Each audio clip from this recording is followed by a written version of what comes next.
Hi guys, योग आयुर्वेद में आपका पुनः स्वागत करते हैं एक नई वनस्पतीय जानकारी के साथ।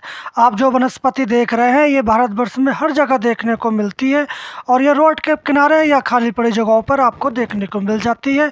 विशेषकर ये वनस्पति आपको बारिश के बाद उगी हुई ज़्यादा मिलती है, परंतु ये आपको साल के 12 मास देखने को मिल जाती है।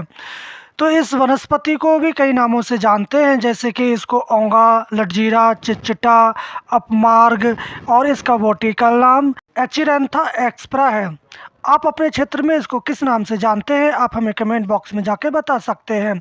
तो ये पौधे की लंबाई 1 से 2 हाथ फीट ऊंची हो सकती है। उसके पौधे का जो पत्ते हैं वो गोल आकार के होते हैं और इसके जो बीज हैं आप देख लें, इनको कुछ लोग चावल भी बोलते हैं। और ये लंबी 1 फीट की जो ऊपर मंजरी होती है उसके ऊपर ये लगे होते हैं और ये इसके जो चावल हैं या इसके जो कांटे हैं ये आपके कपड़ों पर चिपक जाते हैं। तो इस अपमार्ग या लटजीरा का बहुत ही उपयोग है आयुर्वेद में। इसको दिव्य औषधि के रूप में भी जाना जाता है, क्योंकि इसका उपयोग तंत्र मंत्र में भी किया जाता है। तो इस लटजीरा की 2 प्रजातियां पाई जाती हैं, एक सफ़ेद रंग की और दूसरी लाल रंग की। जो आप अपमार्ग देख रहे हैं ये लाल रंग का अपमार्ग या लटजीरा है। औषधि दृष्टि से सफ़ेद लटजीरा का प्रयोग किया जाता है, परंतु आपको अगर सफ़ेद लटजीरा ना मिले तो आप ये जो लाल लटजीरा आप देख रहे हैं इसका आप उपयोग कर सकते हैं। तो इस अपमार्ग का उपयोग इसकी फूल, पत्तियां, इसके तना, इसकी जड़, इसकी छार या नमक का भी किया जाता है। और इसकी जो जड़ है इसमें करीब 30% पोटेशियम नाइट्रेट या इसका नमक इसमें प्राप्त होती है। तो इसका क्षार भी काफ़ी मात्रा में निकलता है। और जो आयुर्वेद में या पंचकर्म में क्षार सूत्र जो किया जाता है फिसर फिसला या किसी ग्रंथि को काटने के लिए, उस अपमार्ग क्षार का निर्माण इसी की पंचांग से किया जाता है। इसकी गुण दोष की बात करें तो आयुर्वेदिक मतानुसार ये तीक्ष्ण, दीपन, कड़वा, चरपरा, पाचक, रुचिकारक, भवन, कफ, मेद रोग, वात, हृदय रोग, बवासीर, खुजली, सूल, उदर रोग, पाचन शक्ति की हीनता को यह दूर करता है। तो इस प्रकार इसका प्रयोग कई बीमारियों में आप कर सकते हैं। यूनानी मतानुसार ये औषधि पहले दर्जे की शीतल और रुक्ष है। यह कामोदीपक, हर्षोत्साह, वीर्यवर्धक, संकोचन, मूत्र धातु परिवर्तक औषधि मानी जाती है। तो इस औषधि के बारे में जितनी भी विवेचना या वर्णन किया जाए वो बहुत कम है, क्योंकि ये वनस्पति दिव्य औषधि के रूप में भी जानी जाती है। इसके बहुत सारे प्रयोग हैं, इसके हर तरह से आप इसका प्रयोग कर सकते हैं। इसके ताज़े पत्तों का रस निकालकर और आप सूर्य में थोड़ा सा इसको गाढ़ा कर लें। जब ये गाढ़ा गाढ़ा हो जाए तो आप इसको उपदंश पे लगाते हैं तो उसमें बहुत ही फ़ायदा होता है। इसके बीजों की खीर बनाकर आप सेवन करते हैं तो मस्तिष्क रोगों में ये उत्तम औषधि मानी जाती है। आपके पुराने से पुराने सिरासूल या सर दर्द, माइग्रेन का दर्द या आपके कफ जमने से जो आपके सिर में दर्द होता है, या आपने एलोपैथिक की दवाइयाँ बहुत खाई हैं तो भी आपके जुखाम होने पर तो आपने उसका जो कफ है वो जम जाता है, तो उस कफ के कारण आपके सिर में जो है दर्द स्टार्ट हो जाता है। अगर आपका जो माइग्रेन का दर्द है या कफ काफ़ी समय से रहता है तो आपके सिर में या मस्तिष्क में जो कीड़े पड़ जाते हैं उनके निकालने के लिए इसके बीजों का प्रयोग किया जाता है। तो आप इसके बीजों को सुखा लें और सुखाकर उसका पाउडर कर लें।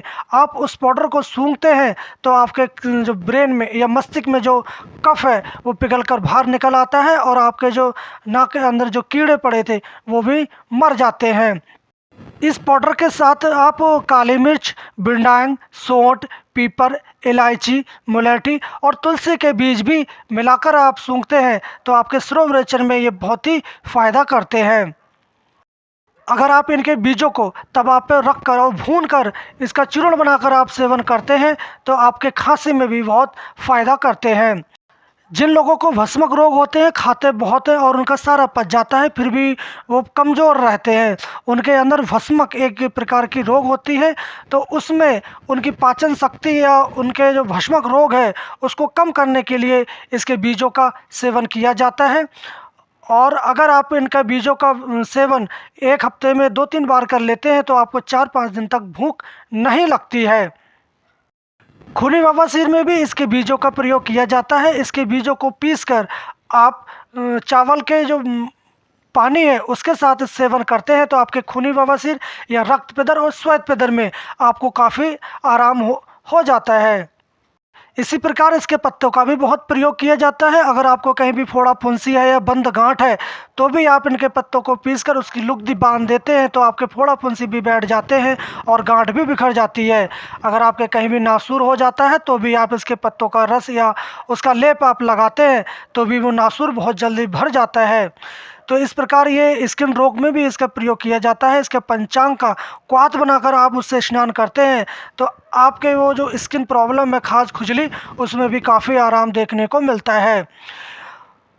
अगर किसी को खूनी बवासीर हो जाती है तो आप इनके पत्तों को तोड़ लें और करीब 30 ml की मात्रा में सुबह और शाम आप सेवन करवाते हैं तो 3 दिन में ही खूनी बवासीर में बहुत आराम होता है।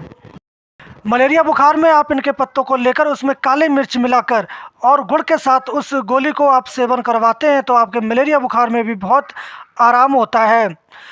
अगर आपको टाइफाइड बुखार हो जाता है तो आप टाइफाइड बुखार में भी इसकी जड़ का रस निकालकर सुबह शाम आप 3 ग्राम की मात्रा में सेवन करवाते हैं तो 3 दिन में ही आपका टाइफाइड बुखार भी दूर हो जाता है।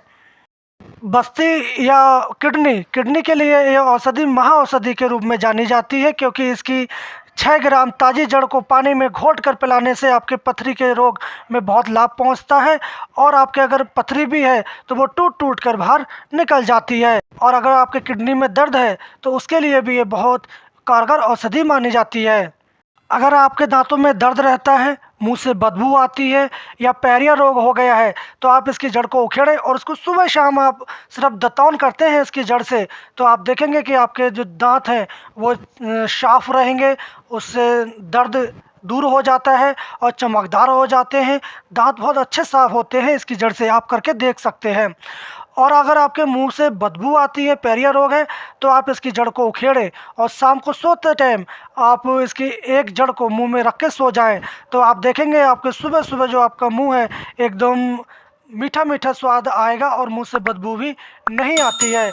ये पैरिया रोग में भी इसका उपयोग इसी प्रकार कर सकते हैं। पैरिया में आप इसकी दातून करें और शाम को मुंह में रख के सो जाएं तो आपके मुंह की बदबू, पैरिया, दांतों के रोग और मुख के जितने भी रोग हैं उसमें ये काफ़ी फ़ायदा करती है।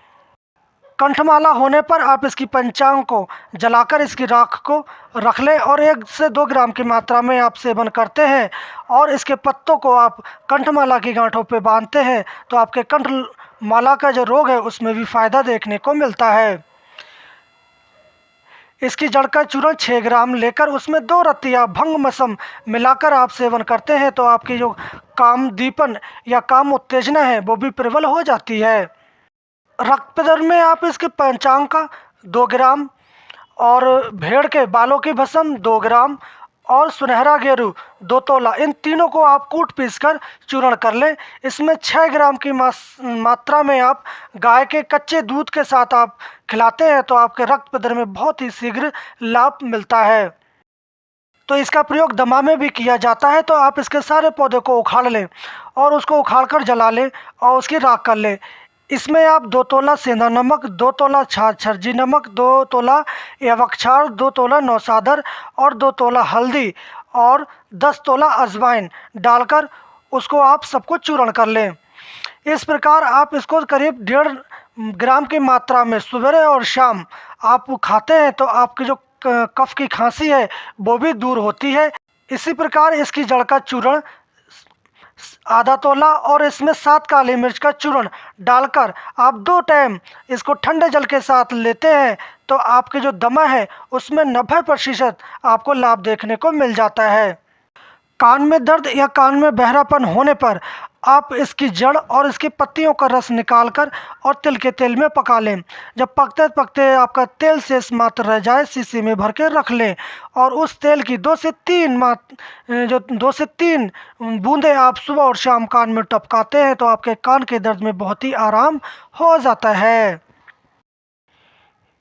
योनिसूल होने पर आप इनके जड़ का रस निकालकर और उसका रस कॉटन में लगाकर योनि में धारण करवाते हैं तो योनि दर्द में भी इसके राहत आपको हो जाती है। इसी प्रकार अगर आपका प्रसव के समय अगर कष्ट होता है तो आप इसका जड़ को उखाड़ कर और कमर से बांध देते हैं तो प्रसव शीघ्रतापूर्व हो जाता है। और आपको थोड़ा सा ख्याल रखना पड़ता है कि तुरंत जैसे ही प्रसव होता है आप उस जड़ को निकाल दें। अगर आप नहीं निकालते हैं तो जो यूट्रस है या बच्चादानी है वो भी बाहर आने की आशंका लगी रहती है। तो आप इसका थोड़ा सा ध्यान रखें कि आप उसको प्रसव होने के बाद उसको तुरंत कमर से निकाल दें।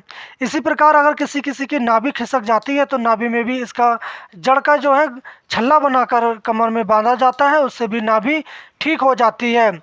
तो ये बहुत ही चमत्कारी औषधि है। लटजीरा या अपमार के चमत्कारीय फ़ायदा देखने को मिलते हैं। तो इस प्रकार ये बहुत सारी बीमारियों में इसका प्रयोग किया जाता है। और आप इस लटजीरा या चिचोटा का उपयोग कौन सी बीमारी में करते हैं आप हमें कमेंट बॉक्स में जाके बता सकते हैं। और इस लटजीरा या चिचोटा की महत्वपूर्ण जानकारी आप अपने दोस्त और मित्रों को शेयर करें ताकि वो इस जड़ी बूटी को जाने और वनस्पति के बारे में जाने और इसको संरक्षण करें और इसके जो लाभ है उसको भी प्राप्त करें। तो इसी प्रकार आप इन जड़ी बूटियों के बारे में या आयुर्वेद के बारे में जानना चाहते हैं तो आप हमारे चैनल को सब्सक्राइब करें और साथ में बेल आइकन को आप ऑल पर क्लिक करें ताकि आने वाली जानकारी आपको सबसे पहले मिल सके। तो आप हमारे साथ अंत तक बने रहे उसके लिए आपको बहुत बहुत धन्यवाद। हम आपसे अब लेते हैं विदा। हम कल फिर मिलेंगे एक नई औषधीय जानकारी के साथ। तब तक के लिए धन्यवाद।